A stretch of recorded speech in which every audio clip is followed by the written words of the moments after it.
tenemos el Congreso de Transformaciones, nosotros, el doctor Edgar Marroquín. Doy muchísimas gracias al Señor por la bendición y por el privilegio que el Señor me da de estar hoy con ustedes. Creo que Dios tiene cosas preciosas y grandes para cada uno, ¿verdad? Si no, no me hubiera traído a mí desde Guatemala, ni lo hubiera traído a usted a este lugar, si no fuera porque efectivamente Dios quiere hablarnos y Dios quiere transformarnos, Dios quiere ensancharnos, Dios quiere que nosotros seamos cada vez distintos.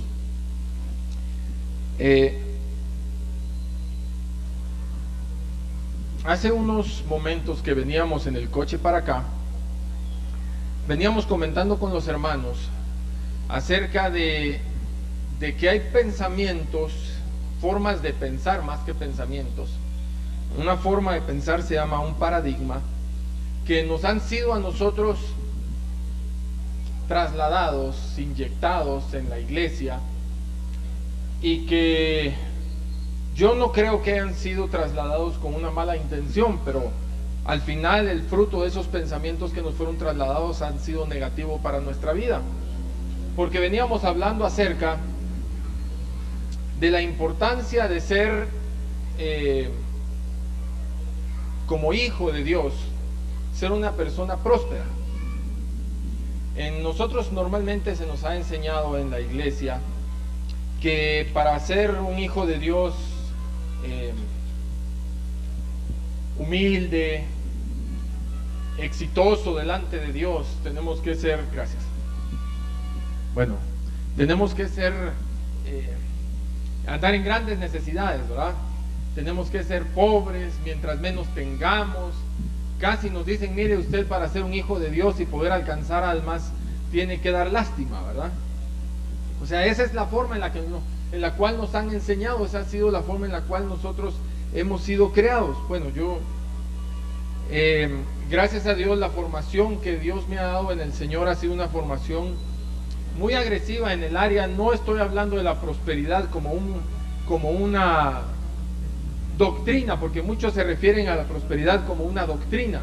La prosperidad no es una doctrina, mis hermanos. La prosperidad es un estilo de vida que el mismo Jesús vino a dejar en esta tierra para que nosotros aprendiéramos.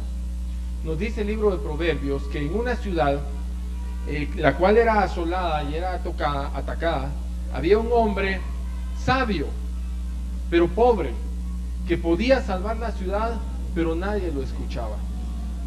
O sea, si el hombre era sabio, ¿por qué era pobre? Primera pregunta. Y segundo, a la persona pobre, yo no estoy hablando pobre a la persona que no tiene dinero, porque hay gente que tiene mucho dinero y es pobre en su espíritu. Hay otros que también dicen, mire, yo no necesito porque yo soy rico en mi espíritu, pero está comiendo lobo. Así tampoco funciona. La cuestión es que nosotros en Dios tenemos que ser personas integrales. Me gusta mucho, si usted quiere apuntar esta porción de la Escritura,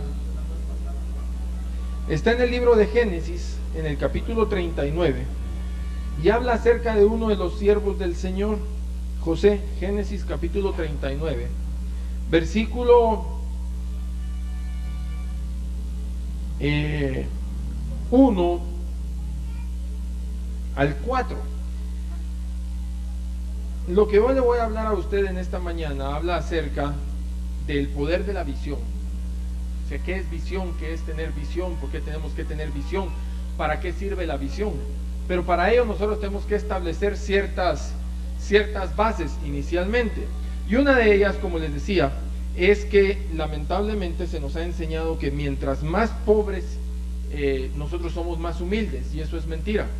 Yo trabajo con gente, yo tengo una planta de textiles en Guatemala, y yo he contratado gente que dice ser humilde, pero realmente confunde la humildad con la pobreza. Dice, mire, es que yo soy humilde, mi condición es humilde. Lo que él quiere decir es que es pobre. Pero cuando uno habla con ellos, lo que no es humilde, porque uno le dice, mira, pues tenés que venir a trabajar, comenzás limpiando los baños y todo. Dice, mire, momento, yo no soy para eso, ¿ah? Entonces sale lo de adentro. Entonces él lo que es pobre, pero no es humilde. La humildad no tiene nada que ver con tener o no tener dinero.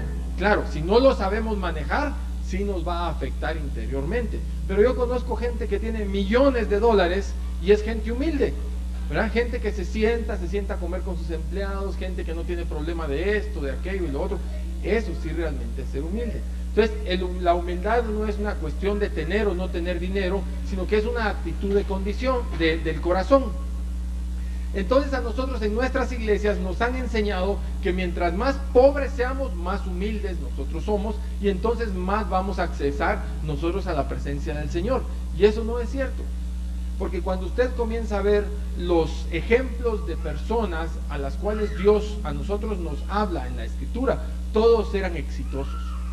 Todos eran personas que salían adelante, todos eran gente que tenía plata para poder bendecir a otros. ¿Sí? Dese cuenta usted, por ejemplo, Moisés. Hablemos un poquito acerca de Moisés. Moisés, ¿qué fue? ¿Sí? Primero fue perseguido. O sea, él ni se dio cuenta que lo habían perseguido, ¿verdad? Lo agarraron, lo metieron en la canastita, ahí lo adoptaron, fue un hombre adoptado por la hija del faraón, ¿sí? Ahí fue educado, o sea, fíjese, fue educado, ¿ya? Cometió un error, sí, por eso salió. Después el Señor eso permitió que esos errores de su vida fueran transformados en ganancia. ¿Se recuerda usted? Regresa y al final Moisés es realmente el segundo del faraón, una persona de éxito, como que dijéramos el vicepresidente del país, ¿sí? Dios le habla, deja todo eso y tiene que salir con todo el pueblo, ¿verdad? O sea, el corazón de Moisés era un corazón humilde, orientado hacia el pueblo. Entonces él decide dejar todas las comodidades por seguir la visión de Dios para su vida, renuncia y comienza a sacar al pueblo de Egipto. Y si usted se acuerda en la historia, lo que menos hizo Moisés fue salir pobre de Egipto. ¿Sí? Dice la Escritura que Moisés salió forrado en lana de tal punto que la gente llegaba cuando él iba sacando y le llevaban las riquezas. Siga viendo usted los diferentes ejemplos, ¿verdad? Si vemos a Abraham, era riquísimo en gran manera. Nosotros vamos al Nuevo Testamento, vemos a Lidia, la mujer que ayudó a Lidia, la mujer que fue realmente el soporte en el ministerio de Jesús. ¿Qué era? Era una mujer que era comerciante, exitosa, de muchísima plata. Vemos nosotros aún al apóstol Pablo, que era un hombre que fabricaba tiendas. Vemos a Pedro, que era un pescador. Vemos recaudadores de impuestos, vemos gente exitosa. ¿Por qué nos han enseñado a nosotros que para ser mejores cristianos tenemos que ser gente de segunda categoría? ¿Sí? Y entonces les digo, esa ha sido una enseñanza que ha sido muy mala y muy negativa para nosotros. La Biblia nos enseña que reflejo de que Dios está con nosotros es que somos gente próspera. Quisiera tocarle nada más un segundito el concepto de prosperidad. Y prosperidad es tener lo suficiente para darle a Dios lo que le corresponde, para satisfacer nuestras necesidades y para compartir con los demás. Y somos más prósperos si todavía podemos guardar. ¿Ok? Entonces, eso es realmente ser próspero. Cuando la Biblia nos habla que seamos prósperos integral, tenemos que ser prósperos en nuestro espíritu, en nuestra alma y nuestro cuerpo. Somos prósperos en nuestro espíritu cuando encontramos la libertad en Dios, ¿sí? Y comenzamos a vivir en libertad, en una forma que nos hace crecer. Somos prósperos en nuestro cuerpo cuando no tenemos enfermedades, y por eso ese es el proceso de la prosperidad en Dios. Primero nos liberta, ¿sí? Nos saca del pecado, eso nos trae libertad interior, eso nos trae a nosotros prosperidad interior. Esa prosperidad en nuestro espíritu se refleja en nuestro cuerpo, se nos comienzan a quitar las enfermedades, las mañas y tantas cosas que tenemos a veces encima. Y el tercer paso es que nosotros somos prósperos en la parte económica. Así es como funciona la prosperidad en Dios. Entonces, cuando hablemos nosotros de ser personas prósperas, no hablamos nada más de lana, no hablamos nada más de dinero, hablamos de algo integral que Jesús viene a hacer a nuestra vida. Porque a veces tener demasiado es un problema, ¿verdad? Mi abuelo me decía, mira, ahí te recordás siempre dos cosas: el problema de tener y el problema de no tener. ¿Ah? Porque los que tienen mucho tienen el problema de estarlo cuidando, y los que no tienen nada tienen el problema que no tienen nada. Entonces, ¿qué problema va? Es mejor definitivamente estar en el centro. Pero lo que nos dice, llevado pues José a Egipto, Potifar, oficial del faraón, capitán de la guardia, varón egipcio, compró a José de los ismaelitas que lo habían llevado allá. Entonces la condición era que José era un esclavo. ¿Okay? Dice el versículo 2, mas Jehová, ¿qué pasó? ¿Qué dice tu Biblia que sucedía con José? Mas Jehová, ¿con quién estaba Jehová? Mas Jehová estaba con José. ¿Cuál era la consecuencia de que Jehová estaba con Josué? Siga leyendo.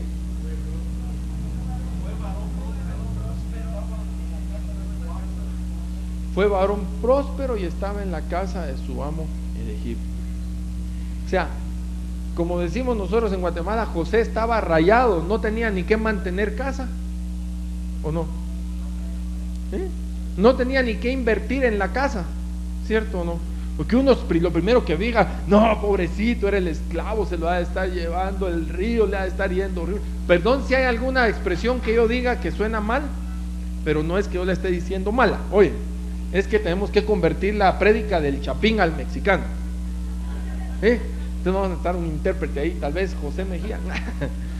Entonces se le estaba yendo mal, ¿me entienden? No era de las cosas que nosotros en la iglesia aprendemos. Siempre vemos lo malo.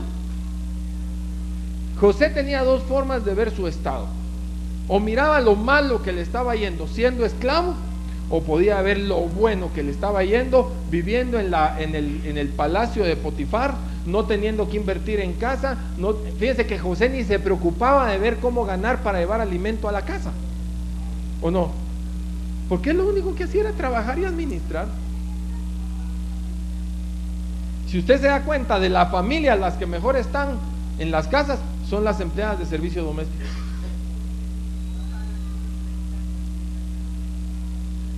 No, y todavía las trata bien la señora de la casa, porque si no se les van. Y si el don llega enojado y ella no tiene las tortillas a tiempo, todavía grita al patrón, ¿o no es cierto? Entonces hay dos formas de ver las condiciones en nuestra vida, mis amados hermanos. O vemos que estamos mal, o vemos que estamos bien dentro del plan de Dios. Pero lo que yo quería comentarles es que dice aquí que efectivamente Jehová estaba con José y fue próspero. Versículo 3 dice, y su amo vio que Jehová estaba con él y que todo lo que él hacía, Jehová lo hacía prosperar de su mano. ¿Cómo se da cuenta la gente que Jehová está con nosotros?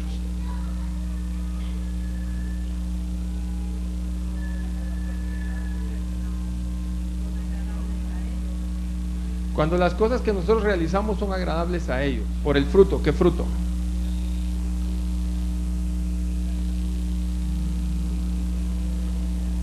¿Ya vieron cómo piensan como evangélicos ustedes?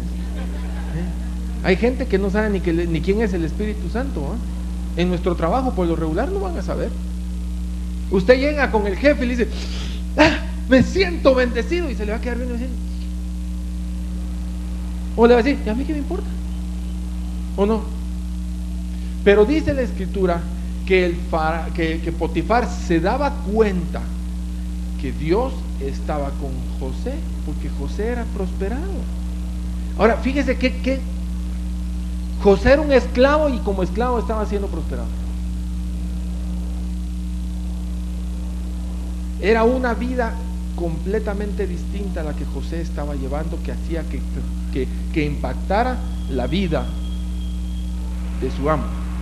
Pero dice que Dios bendecía todas las cosas que con sus manos José estaba haciendo. Dios ya hizo su parte, ahora hagamos nosotros la nuestra. Nosotros con una actitud de derrota y sin visión nunca vamos a salir adelante. Ahí se pasan aquellas iglesias que se pasan 300 años, ¿verdad?, pidiéndole al Señor Jesucristo que venga lo antes posible, porque ellos no pueden salir a la calle a evangelizar a nadie. Entonces en su frustración mejor le dicen, Jesús venía a traernos porque no funcionamos. ¿Sí o no? Y ahí estamos en nuestra vida, ¿va? Se nos sacaron de un trabajo y comenzamos a llorar, Señor, mi provisión, los sapios, las ajos que habían en Egipto, Señor. Y no nos recordamos que Dios nos mueve a nosotros a veces la mesa para llevarnos a otros lugares distintos. Diferente sería salir, bueno Señor, gracias, gloria a tu nombre, estuve 15 años en ese lugar, pero ahora tú me tienes algo mejor. Vamos a echarle ganas, vamos a salir. ¿Cuál es tu buena voluntad? Tu voluntad, si es buena, es agradable, es perfecta, tú tienes promesas para mi vida. Ok, tú ya diste las promesas. ¿Qué hago yo para que estas se hagan realidad? Porque siempre queremos que Dios haga realidad sus promesas, pero nosotros no hacemos nada para que así sea. ¿Ah? Creemos que con orar las cosas se componen. No solo con orar las cosas se componen. Hay que estar orando. ¿Y qué? Con el mazo dando, mis amados hermanos. Cuando nosotros con nuestra actitud lo que hacemos es el profeta Elías. ¿Se recuerda? Dios le dio la victoria, el hombre estaba pero aceleradísimo, o sea que se le pusiera enfrente, el hombre iba a pasar, era una máquina. Ahí está, que decía abrir la boca y le dice, mira lo que le hiciste a esta profeta, mañana te toca lo mismo a vos. Y le entra miedo y sale corriendo y se va a encuevar. Y todavía sale a encuevarse con orgullo, ¿va? Le dice Dios, Elías, ¿qué estás haciendo ahí metido? Es que el celo de Jehová a mí me consume. Mira, ¿sabes qué, Señor? Aquí están y me andan persiguiendo, y como soy el único de los buenos que queda, pues entonces me tengo que proteger. Y Dios se le ha de haber quedado viendo y dice, mira, ¿qué te pasa? Fíjese que Dios no entró a la cueva a sacarlo. A veces nosotros estamos metidos en nuestra vida dentro de una cueva esperando que Dios nos saque. Dios no entra a la cueva a sacar a nadie, hombre. Dice que viene el ángel y dice, Elías, salí de ahí. Entonces de la cueva de nuestra vida nosotros tenemos que tomar la decisión de salir. Afuera lo estaba esperando Dios. ¿Se acuerda de ese relato? Dice que oía un terremoto y ahí no estaba Dios. Dice que oían las tempestades, los truenos, y ahí no estaba Dios. Escuchó un silbo apacible y ahí estaba Dios. Pero tuvo primero que salir de su cueva. Entonces nosotros lo que tenemos que entender son varias cosas en los ejemplos que les he estado tocando. Primero, nosotros vamos a dar testimonio que Dios está con nosotros, no con todo lo que hablamos hoy. Ni porque nos pongamos a orar y a reprender y a decir un montón de cosas. No, esas son cositas evangélicas que nosotros vamos aprendiendo. Nosotros delante de los impíos, nosotros vamos a mostrar que Dios está con nosotros porque somos prosperados, porque la obra de las manos que nosotros hacemos siempre está siendo bendecida, ¿sí? Que si usted es plomero, pues entonces usted va y usted hace la mejor obra de plomería que usted tenía que hacer. A todos los demás les agarran y les rechazan eso, les dicen, mira, ¿sabes qué? No sabes hacer las cosas, siempre están mal hechas, y mira, tenés que dar una garantía, y ahí hicieron mal. Pero nosotros como cristianos sabemos que no hacemos las cosas como para los hombres, lo hacemos como para Dios. Así es de que desde el principio, aunque sean paganos, nosotros les vamos a servir, nosotros vamos a hacer lo mejor y vamos a dar testimonio que lo que hacemos con nuestras manos, Dios lo prospera. Eso es importante. Entonces, entendiendo nosotros que Dios está con nosotros, si Dios está con nosotros, que necesitamos la actitud adecuada para que Dios esté con nosotros, ¿sí? Y si Dios está con nosotros, nosotros vamos a ser prosperados en todas las cosas que nosotros hagamos. Pero ahora hay otro concepto importante que yo quiero tocar con ustedes en este mediodía, y es con respecto a la visión. Para que nosotros entendamos que estamos siendo prosperados de parte de Dios, es porque tenemos que estar en la visión de Dios, ¿sí? En el propósito de Dios. Si nosotros entendemos que Dios no improvisa en nuestra vida, ¿sí? Nosotros vamos a poder vivir una vida diferente. Nosotros vamos a poder entender que todos los pasos en esta vida son simple y sencillamente temporales, y todo lo que nosotros vamos a hacer va a estar encaminado hacia la visión